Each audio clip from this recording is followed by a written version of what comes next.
오늘 워낙에 또 사상 최고치를 돌파했으니까 그래, 코스피 먼저 그거 살짝 얘기해. 기분 좋게. 코스피가 오늘 5,522로 마감하면서 사상 최고치 돌파. 이 박수 박수 한번 하고 가자. 가시죠. 아니, 진짜. 박수 갑니다. 좋다. 이거 너무 만화 좋아요. 같은 얘기잖아. 맞아요. 그럼 네. 만화야. 외국인 기관이 쌍끌이 매수. 외국인. 예, 그리고 이제 특히 외국인들은 최근에 조금 주춤했는데 지금 4거래일 연속으로 매수하면서 예, 우리 시장에 대해서 또 한편 이제 훈풍을 또 불어넣고 있다 이렇게 볼 수가 있고요.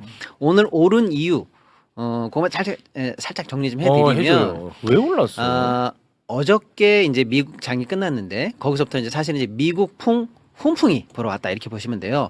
미국의 이제 필라델피아 반도체 지수라고 하는 게 있어요. 반도체 회사만 모아놔가지고 잘 될 거냐 안 될 거냐를 점칠 수 있는 지수인데 네. 그게 한 2% 정도 올랐고요. 그다음에 삼성이 1등, 하이닉스가 2등 아닙니까? 반도체 업계에서 네. 3등이 마이크론이라고 미국 회사가 있어요. 네. 걔가 10%가 올랐어요 어저께. 예. 3등이 3등이 10% 10% 올랐어. 올랐어요. 와. 예를 들어서 이제 여러 가지 이유가 있겠습니다만 우리 엔비디아의 HBM4라고 하는 최신형 칩 납품해 뭐 이런 여러 가지 일을 얘기하면서 아 마이크론이. 예, 우리도 건재해라고 하니까 그렇지 반도체 여전히 이상 없지라고 이제 미국에서 투심이 회복되고 반도체 업계에 대해서 신뢰가 다시 이제 회복됐다라고 해서 이제 올라간 거예요. 네. 근데 3등이 그렇게 올라가면 1, 2등은 어떻게 되는 거예요? 1, 2등은 난리 나야지. 예, 그렇죠. 이제 태평양 건너서 이제 훈풍이 밤사이에 우리나라까지 왔다. 일단 이렇게 보실 수가 있고요. 네. 아시아에서도 훈풍이 하나 더 불었는데 TSMC는 아실 거예요. 대만에 있는 대만. 1등 반도체 그건 알고 회사. 있습니다. 얘네들이 이틀 전에 실적을 발표했는데요.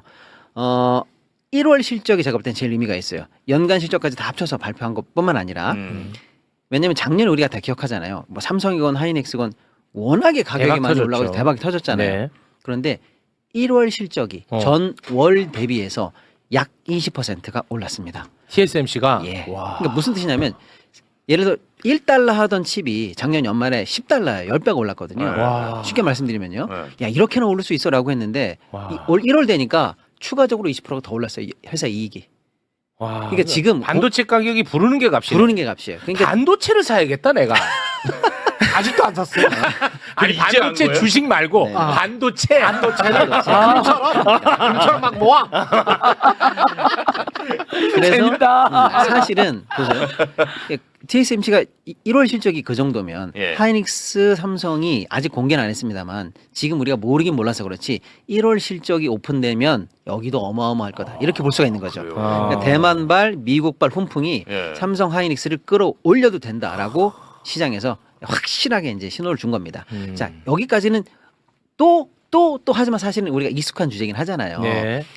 요거까지는 삼성과 하이닉스가 그동안 우리 시장을 앞에서 끌어왔다면 오늘 어제 오늘 조금 평소와 다른 움직임 하나 더 있는 게 뭐냐면 예. 우리나라 증시가 그동안 조금 뭐랄까 비판받는 포인트 중에 하나가 뭐냐면 그래 니네 삼성이 반도체 잘 만들어 뭐 현대가 차 잘 만들어 배도 잘 만들어 탱크도 잘 만들어 미사일도 잘해 다 좋아 예. 한국이 그걸 못한다는 게 아니야 근데 그렇다 보니까 너무 제조업 중심으로 코스피가 편중이 돼 있어 라는 게 사실은 늘 듣던 비판이거든요 그래요. 이 정도 경제 사이즈 큰 이 정도까지 올라온 나라 치고는 금융이 너무 못해 니네는 아, 금융이. 제대로 된 뭐 글로벌리한 아이비가 있어 뭐가 있어 도이치 파이낸서요. 그렇죠.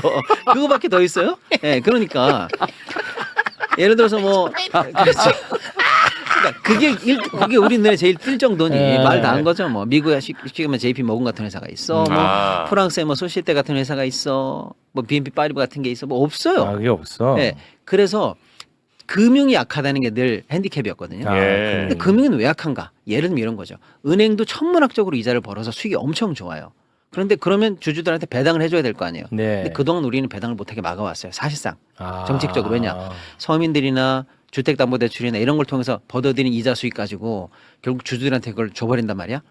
이건 나쁘지. 약간 이런 느낌이 있었거든요. 아, 그래요? 그리고 심지어 주주들이 대부분 이제 외국계가 많아요. 그러면 결국 국외를 넘어서 그 돈이 외국으로 나간단 말이야. 아. 멈춰. 약간 이런 느낌이 그런 있었어요. 게 있었어. 그런데 그렇다고 쳐도 그럼 우리는 은행 주식을 사는 이유가 없잖아요. 배당이 안 나오면. 맞아.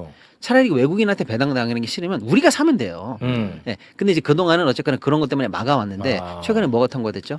배당소득 분리가 통과가 됐죠. 네. 그리고 은행 관련해서 이제 과도한 관치는 하지 말자. 그리고 뭐죠? 주주 자본주의를 똑바로 하자라는 게 지금 현 정부의 기조 아니겠습니까? 네. 그럼 이제 은행인도 그동안 쌓여있던 배당도 올 거 아니에요. 이제 투자 안 할 이유가 없어요. 안 없어. 그래서 KB 같은 것들이 어제 최고가를 돌파하기 시작했어요. KB가 예. 그러니까 무슨 뜻이냐면 삼성 하이닉스가 원래 잘하던 원투펀치가 우리 증시를 앞으로 갔다면 네. 저 뒤에 못 따라오던 저 뒤에 있던 후열에 있던 금융주가 따라 붙기 시작한 거예요. 와. 이게 질적 변환의 단초입니다. 오. 앞에서 끌고 뒤에서 미는 증시에 요번 올해는 오늘은 굉장히 좋은 거네. 그래서 좋은 의미죠.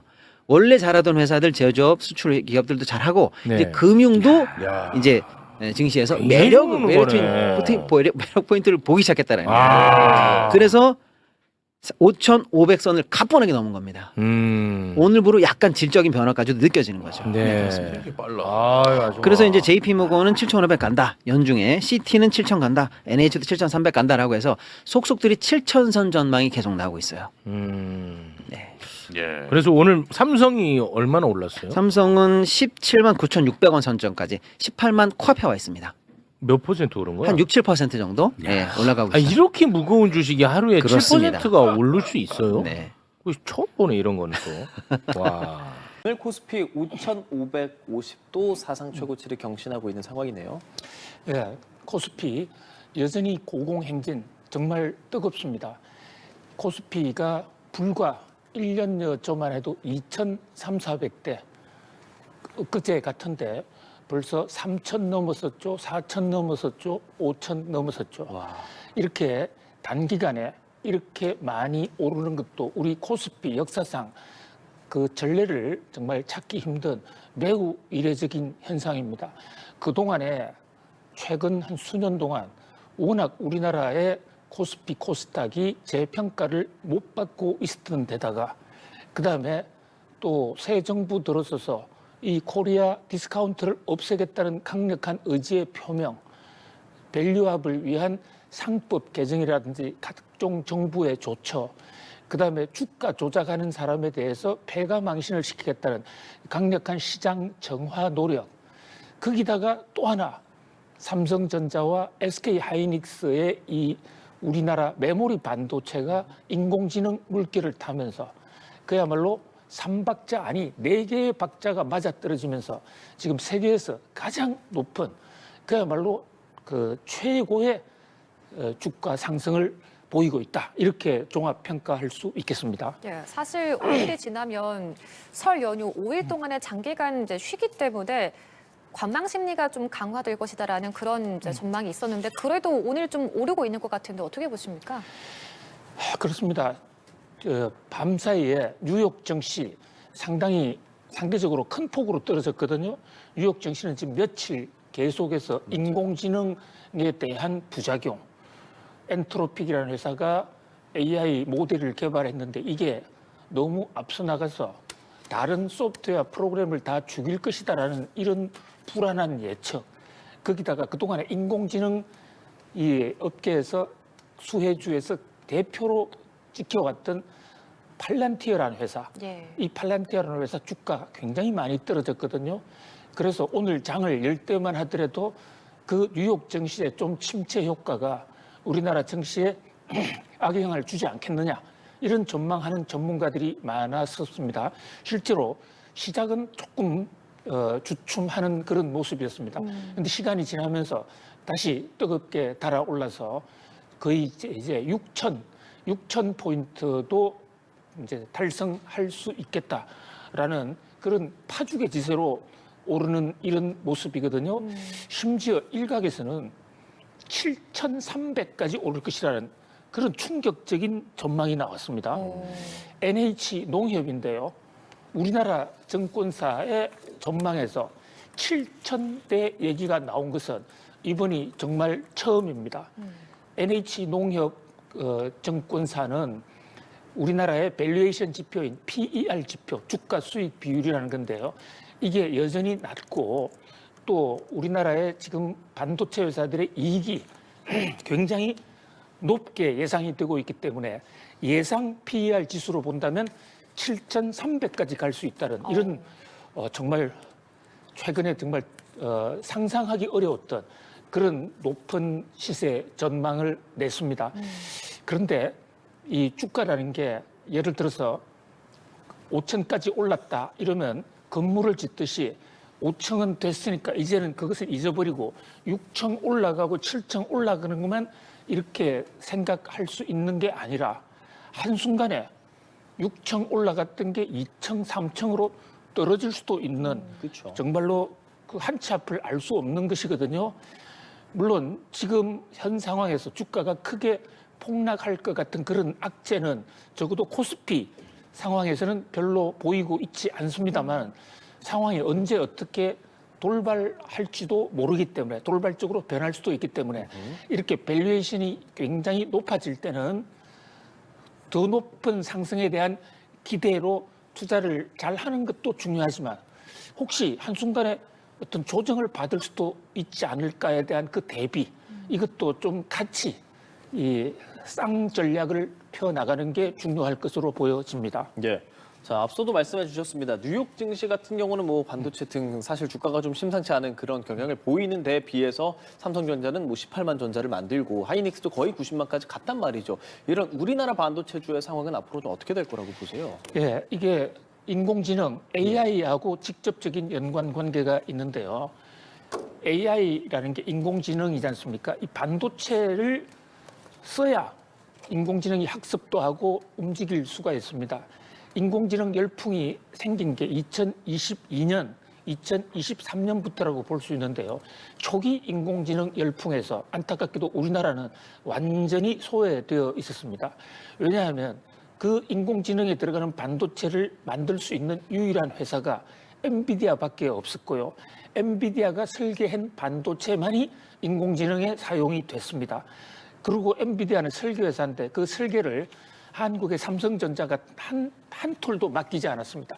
100% 대만의 TSMC에만 맡기는 바람에 인공지능 초기 약 한 2년 반 동안은 한국은 그야말로 낙동강 오리알, 아니 한강의 오리알이 되어 있었다고 해도 과언이 아닙니다.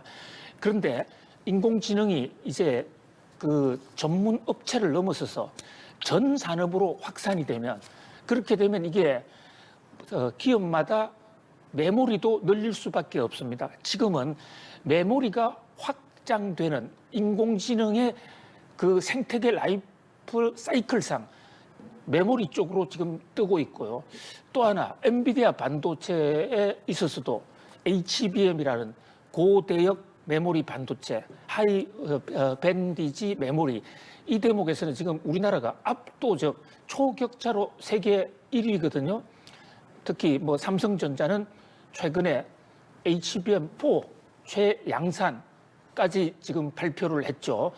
이런 게 그 여러 가지로 국제사회에서 이제 한국의 반도체, 뭐 한국을 지칭했다기보다도 메모리 반도체 시대가 왔다 이렇게 보고 있는데 이 메모리 반도체는 우리나라가 첨단 메모리 반도체의 경우는 거의 90% 이상 시장을 싹쓸이 하고 있습니다. 그 효과가 뜨겁게 달아오르고 있다. 다만 한 가지 여기서 또 조심할게요. 반도체는 경기 사이클이 굉장히 짧습니다. 자그마한 변동이 있어도 크게 출렁거릴 수가 있는데요. 메모리는 비메모리보다도 훨씬 빨리 뜨겁게 달아올랐다가 빨리 꺼질 수도 있다. 그런 면에서 예의주시할 필요는 있는데 이 역시 현 상황에서는 메모리 반도체가 갑자기 뭐 크게 줄어들 그런 돌발적인 변수가 나타나 있는 것은 거의 없다. 당분간은 메모리 반도체의 이 훈풍은 계속될 가능성이 있다. 이렇게 보여집니다. 예.